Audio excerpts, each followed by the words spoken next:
Hey, how's it going, everybody? Welcome back to the channel. And so, yeah, I wanted to give you guys a much updated review on the Pixelbook Go. First of all, this thing is light. Can't even tell you guys how light it is. But it is absolutely light, which is one thing that I generally enjoy about this Chromebook. Yes, it is a Chromebook. If you want to know, it's a Chromebook. It doesn't run Windows. Some people be like, "Oh, it's a Chromebook," and you know what? For me, I don't require a lot of things at this time, so Chromebook is good for me. What did I mostly use this for? Media consumption, like watching HBO Max, watching Hulu, watching Tubi TV, and playing Stadia games. This can handle it. Now, this is in fact the base model one, so it doesn't have the Intel i9. Yeah, this is just the base model one. I wasn't going to spend $1,000 for the i9 one or the i5 one. So I just went with the base model, and it handles. One of the most oddest things, though, that's really, really quirky about this, and I gotta see if I can find it. It's really hard to see where the serial number is for this. I know it's on the back here. I just forgot what area it's at because it's actually like etched into the body of the bottom of the laptop, and it's really hard to see.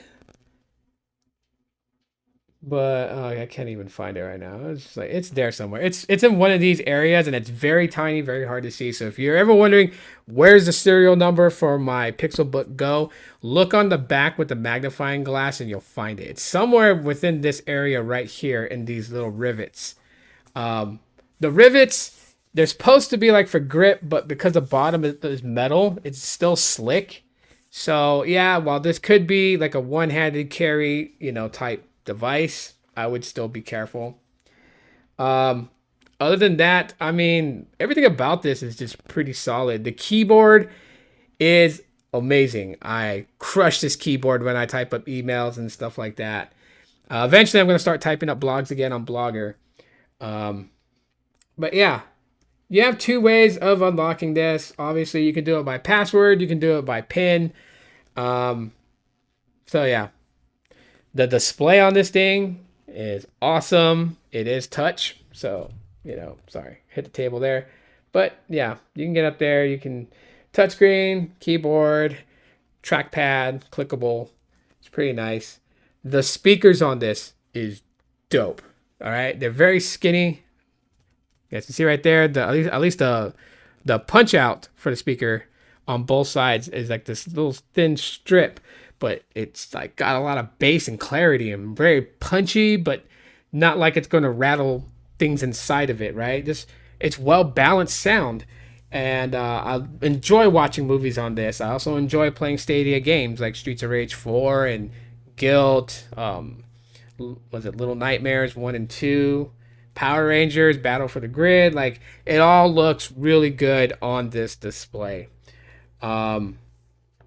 I gotta say thoroughly, like, yeah, it's a Chromebook. So if you're looking for something that's like absolutely powerful, don't look at this, right? This is just for the basic things, right? Web browsing, if you're gonna search the internet for something, if you're gonna watch YouTube videos or watch different media content, if you're gonna play games, it's solid for that. You can even run an emulator on this. I have the PSP emulator on here, so I can play the PSP games on this with a controller plugged in. You can use a PlayStation 3, 4, the Switch Pro controller, Xbox controller. You can all pair that with this Bluetooth and get your game on, or you can wirelessly plug in.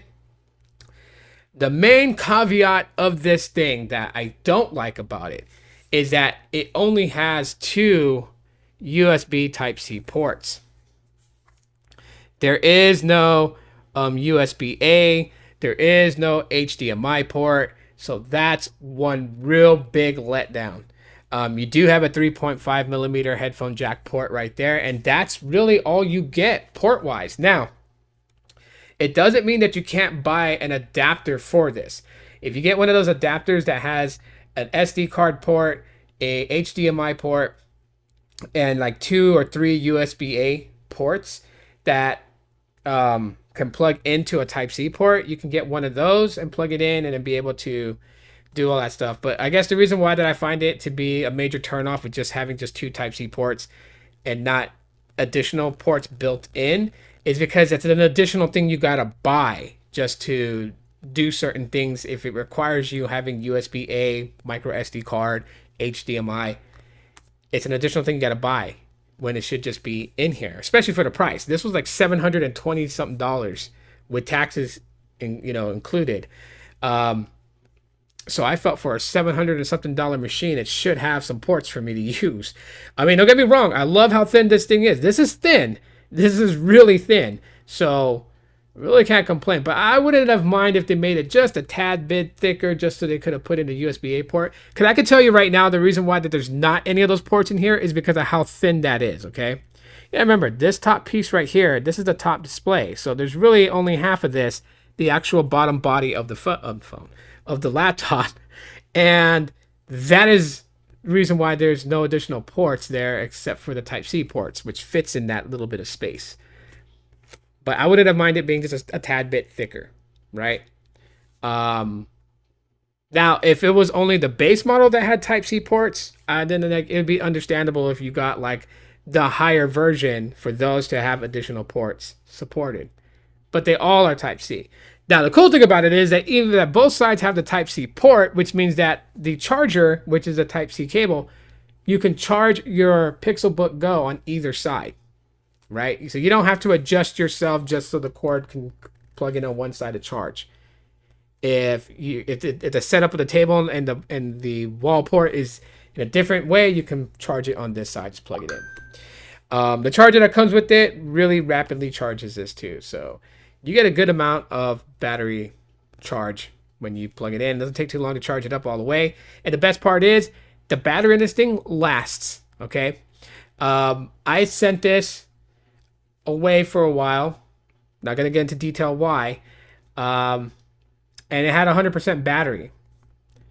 I've had it out of my possession for a couple of months. I just got it back yesterday, and it was at 52% battery, so almost half the battery gone while it was powered off for a couple of months. That's insane for standby battery time. And even when you're using it, the battery lasts. I can watch movies all day long on this thing, starting, let's say, like at 8 o'clock in the morning, and by like 9 or 10 at night, it'll be down to 20%. I just gotta plug it in and let it juice up. So battery on this thing is really cool. So if you're going to do heavy, extensive things, I definitely won't recommend the Pixelbook Go. But if you're just going to do media consumption, online gaming, emailing, blog posting, research, online ebook reading, this thing is a go. Like literally a go. Definitely. And yes, I throw stickers on my laptops.